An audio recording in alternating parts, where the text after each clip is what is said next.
And welcome back. We're with Jeff Grupp, the empiricist.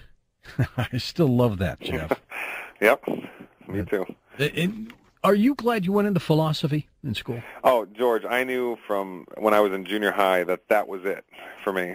I think everybody has those moments, like they know something is really it. I think you probably had that. And you got to obey that stuff. It works. I mean, everybody will tell you, oh, you'll never make money. But no, if your passion's there, it will happen. It will happen. Were you into Aristotle, Plato when you were younger?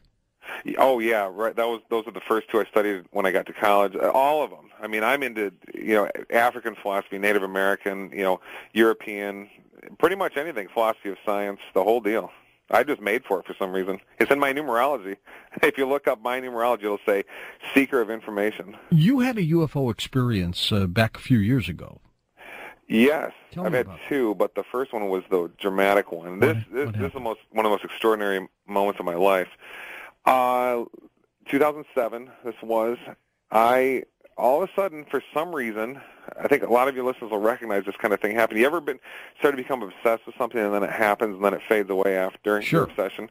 Yeah, all of a sudden it happened where about 2 weeks before the event, I just started thinking about UFOs. This was kind of triggered after listening to that, I forgot his name, Scott Stevens, I think is that weatherman. The weatherman, sure. Yeah, a great guy. He was talking about chemtrail UFOs, and all of a sudden, it's like that happened for a reason, that him talking about that, and I heard it. So I became obsessed with listening, or with thinking about that, and I was, for some reason, had this idea in my mind, I'm going to see a UFO, probably a chemtrail UFO, and this obsession grew and grew and grew in me, and all of a sudden, I was playing basketball outside at my old house, and I was looking up. I have a tendency to look up in the sky, watching chemtrails and so forth, like a lot of your listeners probably do. And I was looking up at one, and all of a sudden, I said, "What is that?" About maybe 6 plane lengths behind a plane, traveling in a perpendicular direction. Something came into existence. Or else it came into visibility. It was a dark gray, sort of blobous, oval-type shaped item moving towards the chemtrail, maybe twice as fast as the plane was going in, the perpendicular direction. And then as it moved across the chemtrail, it gained its color and light changed. It became brighter and brighter of a gray. Finally, to the point it became so bright, it was a white light. It was shining light or reflecting light or something. And then it crossed the chemtrail and then became darker and darker back to its original color and then was gone. Now, I found out later, and I kind of knew a little bit beforehand, that this is a very common type of UFO experience. I think Brother Michael Diamond has that interesting book, which I think he's been on your show actually talking about it. Oh, yeah, he's been on. That is one of the great books, nice little pamphlet almost, quick read, but loaded with info. But anyways, the thing that was so amazing about this is what happened with my consciousness. I knew beforehand it was going to happen. But then while it happened, it was it's hard to explain because it's so, it's not the everyday dinner table conversation topic.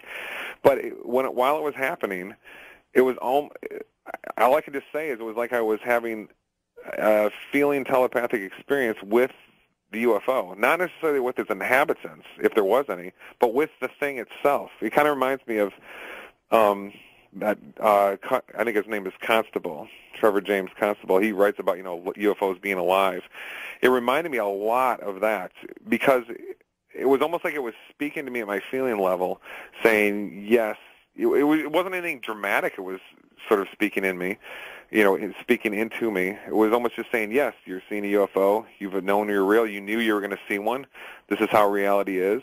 There was just like a heightened state of consciousness that I was at that was built up through this 2 weeks before. Then I asked these questions, how could, it's almost like time didn't exist in its proper order at that point. We're supposed to have event after event after event, and then, you get to a certain event, and there's events before and events after. No, it was like this was one big happening, which started 2 weeks before the event, and then faded away quickly after, which is all centered around an alteration in consciousness that I had, especially at the moment. It was just a very profound, it changed a lot of, I really dwelled on this experience quite a bit after, specifically because how could, that thing be interacting with my consciousness, how could it start interacting with my consciousness 2 weeks before, if that's even really what happened? Sure. And I thought UFOs were supposed to be evil. This thing was a playful and joyful type of entity that I was integrating with. So, a lot of questions. So was it an Illuminati UFO? It doesn't look like it. Was it? If so, what other kind is it? Laviolettes, pulsar extraterrestrials, were they involved in this? A lot of interesting questions, but really opened me up to the idea that there's some really positive forces around, possibly. All right, let's go to the phones. We'll pick it up by going to Napa, California, first of all, west of the Rockies. Jean, good morning. Oh, good morning, gentlemen. Hi. I was really enjoying your show, the expansion of ideas from the east to the west. Mm-hmm. In the last 100 years, it's been really a recent spread of these wonderful ideas, and they've affected me.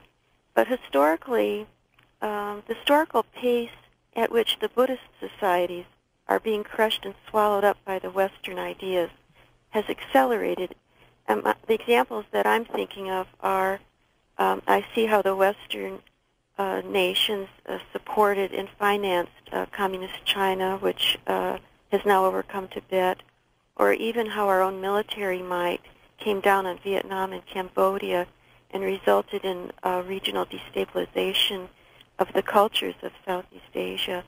So I was wondering if the guest, Jeff, has any interpretation of these changes. Wonderful call. I sure do. This is exactly where I'd want to take this conversation.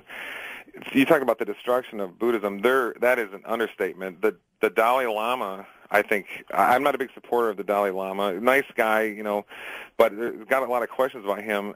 Another thing that's strange now the Chinese government has started to select the lamas. That was always done by a careful astrological reincarnation process.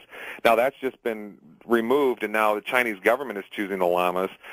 That would be the destruction of all of Tibetan Buddhism, one of the most special cultures in the world, in my opinion. And we could keep going. American Buddhism, which you talked about, Buddhism coming Eastern religion coming to the West in the last 100 years. Well, American Buddhism that rose up, isn't that great, really? You go read the old Zen Buddhists and Chinese Buddhists and so forth from 500 years ago, and then read some of the modern American Buddhists. Yeah, some of them are really good, but some you can see are not really getting what Buddhism really was, and it almost seems like a distortion. Then you get really dark, and think who was that? There was that guy that wrote the book Pentagon Aliens. I forgot his name. Good book, but it talks about how the New Age movement, a lot of it is well, to be honest, he documents CIA created and controlled. A lot of the Eastern religion coming over is associated with that. So you wonder, what is really if we're going to have a revolution? I was kind of optimistic in the last segment. Bill line, by the way, I think. Yeah, right. Thank you. Yeah, it makes you wonder. We have to be, if we're going to have revolutions and we're going to have Eastern religion come to the West and support Christianity, and those two religions can build each other up, we need to make sure that people are doing this, and we're not just sitting back and saying, "Oh, I heard on TV or in the newspaper that this and that is happening about Eastern religion, or Zen temple, was built on the other side of the city." No, these need to be revolutions of the people, because it seems to be a lot of this is some of the same old New World Order tactics, really, where you're having the religion sort of infiltrated and or just created for people.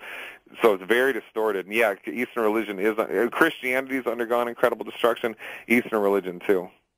Okay, let's go to the phones again. We'll go to Pine Top, Arizona. John's turn on Coast to Coast. Hi, John. Good evening, gentlemen. How are you? Good. Good evening. And thank you so much for this show. Just wanted to say, you got to the thing where people are saying there is no God. They can see no intelligence to our design. Scientists have said this, and depending on their discipline of science, I do have a challenge for them. I would like to have anyone explain to me a half an acre of rainforest, every minute interaction that would go on there. And for them to say, I see no intelligence, I see no intelligent design, this is all random, that's a little bit out there for me. They can take all the time they want and all the people they want, but I would really like to have an explanation that would bring me to the point where I would agree with them and say, well, no, this is all just random. When I can't believe they could possibly understand every interaction that could go on in an acre of earth. I don't know if you agree with that or not, but something I always wanted to get out there. Yeah, I agree with you.